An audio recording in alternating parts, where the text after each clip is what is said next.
Good morning. Welcome to Christ Lutheran Church on this very special day. And I have to say, one of the things that I love about Easter is how nice everybody looks. Seriously, some of you shaved and took a shower. And chances are you went clothes shopping too, didn't you? Easter is a time when people, they like to buy new clothes.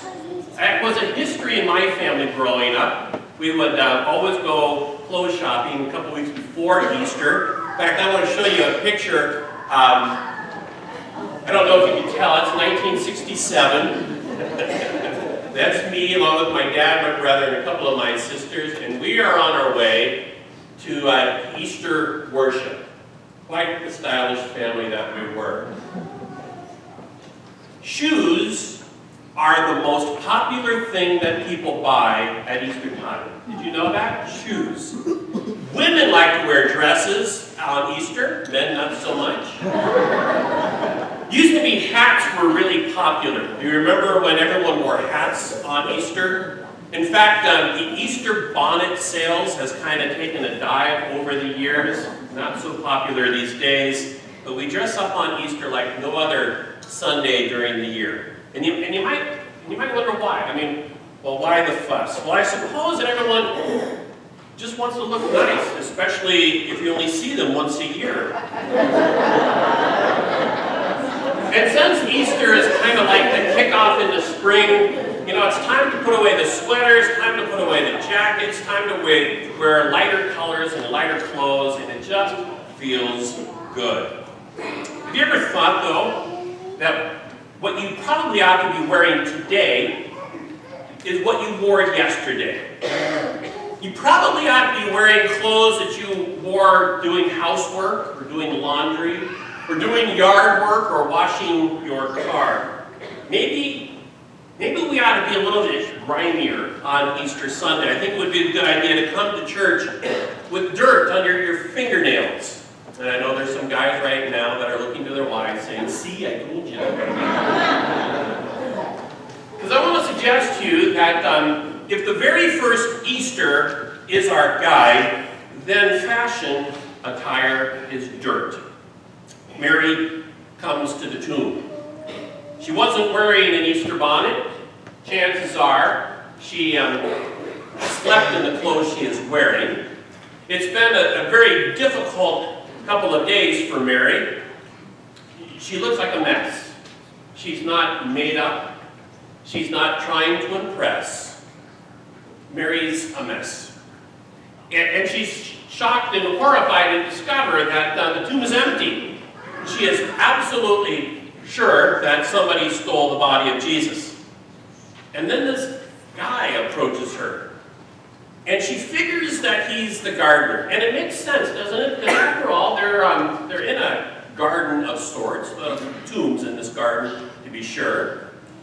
But this guy probably looks like a gardener too. I mean, to say he's probably kind of messy himself, and probably has leaves and twigs matted to his hair, and probably has scratches looking like from a thorn bush all over his face, and he's not real clean. Probably got dirt under his fingernails. But it's Jesus. It's Jesus. You probably grew up with an image of Jesus coming out of the tomb that looks something like that. Crisp, clean, white, perfect hair. Maybe some of you also remember that sash that he wore like a beauty pageant queen over his shoulder. I kind of blame the flannel graphs that we had in Sunday school growing up with giving us that picture. But Jesus was beaten on Friday morning. And then he was crucified Friday afternoon. And then he was thrown into a tomb Friday night. Why would we think that he would come out of the tomb neat and clean? I don't think he was. I imagine the idea of a messy Jesus doesn't quite fit with your image of a resurrected Jesus. Because a messy Jesus, one who still shows signs of a terrible beating and of whip marks and of a crown of thorns that was pressed upon his brow and dried blood on him, just looks too much like the defeated Jesus, doesn't it? And we don't want our saviors to look defeated, let alone be defeated.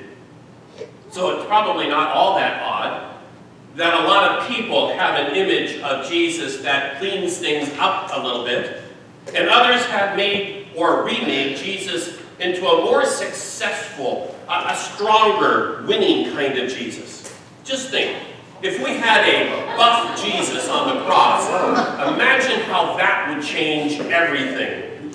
Or why not minimize the cross altogether and just make Jesus a superhero? Because a superhero is somebody that we can certainly look up to, and our kids would certainly enjoy buying the superhero Jesus doll, and we could turn him into a movie star along with both Superman and Spider-Man. I suppose I don't have to tell you, I go to the gym. Right? I mean, you knew that. And there's some big guys at the gym. They have big muscles. They lift heavy weights, and they like looking at themselves in the mirror. And it can be a little intimidating when you go to the gym. So let me tell you my secret. This is something that you can do too when you go to your gym. After I get done exercising on a particular machine, I will always add more weight to the machine before I get off. So that way the next guy can come along and say, whoa. But that's the world we live in, isn't it? It's better to be big and strong and beautiful and popular and rich and self-confident. And if you're not one of those things, or any of those things, well then, you can pretend at least to make others think that you're that way. I mean, who would pay much attention to Brad Pitt, for instance, if he weighed 300 pounds and had a big nose and was dirt poor? People get magazines like Money and Fortune and Glamour and Success, and they read those magazines hoping that they might become the people that they read about. I mean, who would buy a fashion magazine with Noel Thompson on the cover? Okay, I'm sure there are some high school boys who hate wearing shoes who would get that magazine. But my point, Jesus did not look clean and successful. Jesus was a mess. And he met Mary in the garden, and she was a mess. And that's the thing that gathers us this morning. You see, Mary thought he was a gardener. And Jesus just came out of a tomb after a terrible beating and incredible death. Isn't it exactly that we need? A messy Jesus? I mean, if Jesus is some sort of superhero who can slough off all the pain and the agony and the death stuff, if Jesus can just kind of say, well, that was really no big deal, I'm here now to redeem all of that stuff, well, then who can relate to that? If Jesus is strong and successful and beautiful and the most popular kid in school, what's the message to the rest of us who aren't like that? I don't want anything to do with the Jesus who wins all the time and loves only winners. Because I'm way too bruised myself, too imperfect, too defeated to have much to do with the superhero Jesus. So I think we either get a messy Jesus or we don't get a Jesus at all. The last couple of years, I went to a high school reunion, my 15th high school reunion. My 30th high school reunion. I've never been to one of those before, and chances are I'll never go again. Because it was pretty much what I expected. Everybody trying really hard to send the message how successful they have become. I tried to improve my image too by bringing my wife along. So, I was catching up with people I hadn't seen in all those years, and probably again won't see again. And I heard a lot of stories, but I don't remember any of the stories that I heard, except for one. One guy I talked to, his name was Jim. I didn't know Jim real well in high school. He played on the golf team, and on those days I thought golf was kind of a dumb sport. And as Jim and I were talking, I offered to get him an alcoholic drink. And Jim said, no thanks. He said, I don't do that anymore. And I asked the question something like, why is that? And he proceeded to tell me that some years back, he found himself drinking a lot, and his life was getting out of control, and he was becoming, as in his words, a mess. It got so bad, he said that his wife said, if you don't get any help, I'm going to leave you as well. So Jim started going to an AA meeting. And then he, after telling me that, he stopped and he asked, he said, now, you're a Lutheran pastor, right? See, I had told him that earlier in the conversation, so I knew that what was coming next was something that was pretty important for him. He said, my wife is a Lutheran too, and she started taking me to church along with her. And he said, now with God's help, I'm sober. He said, it's still really rough, but it's a whole lot better, and there's hope.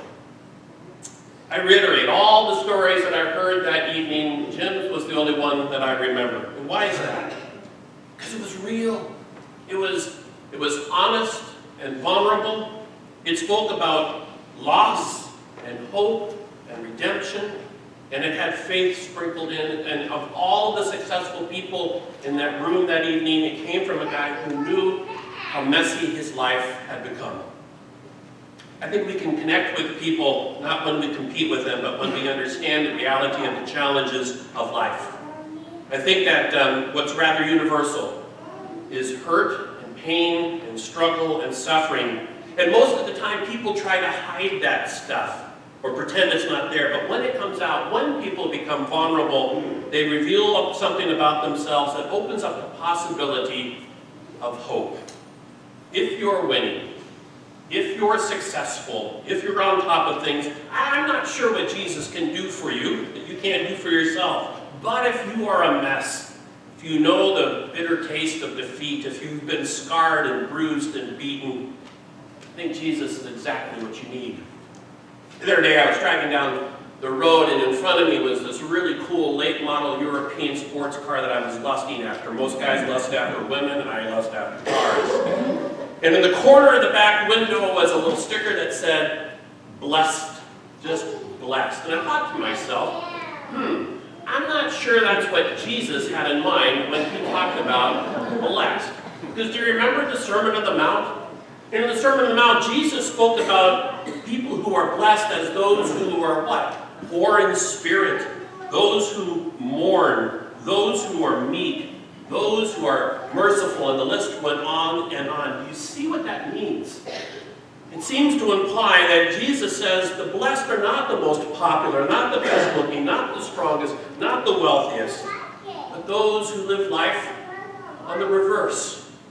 Now, if I'm given license to add a few things that I would suggest are also a part of this list of being blessed, I would say, blessed are those who cry themselves to sleep at night. Blessed are those who have tons of questions about God. Blessed are those for whom death is not an abstraction. Blessed are those who have buried a loved one and whose tears can fill an ocean. Blessed are the mothers who have miscarried. Blessed are the alcoholics seeking sobriety. Blessed are those who have failed marriages. Blessed are those who live from couch to couch. Blessed are the immigrants who are looking for a better life. Blessed are the kids who get bullied. And blessed are the kids who step between the bully and the weak. And I could go on and on. It's not hard to identify the real and the vulnerable in life. And to know that those who have tasted life from the underside are the ones who understand they need a Savior. And here's the good news. They've got one.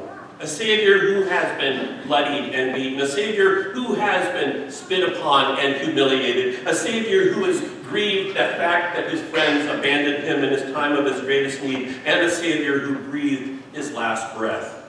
But also a Savior who came back from the dead to redeem those who feel that life has been made a mess for them, or who they themselves feel as if they are a mess. A merciful, grace-filled Savior who invites you to find hope, life, peace, eternity in His promise and under His lordship. That's what we need. That's what I need, and I hope you need it as well, because that's the Savior that we got. Amen.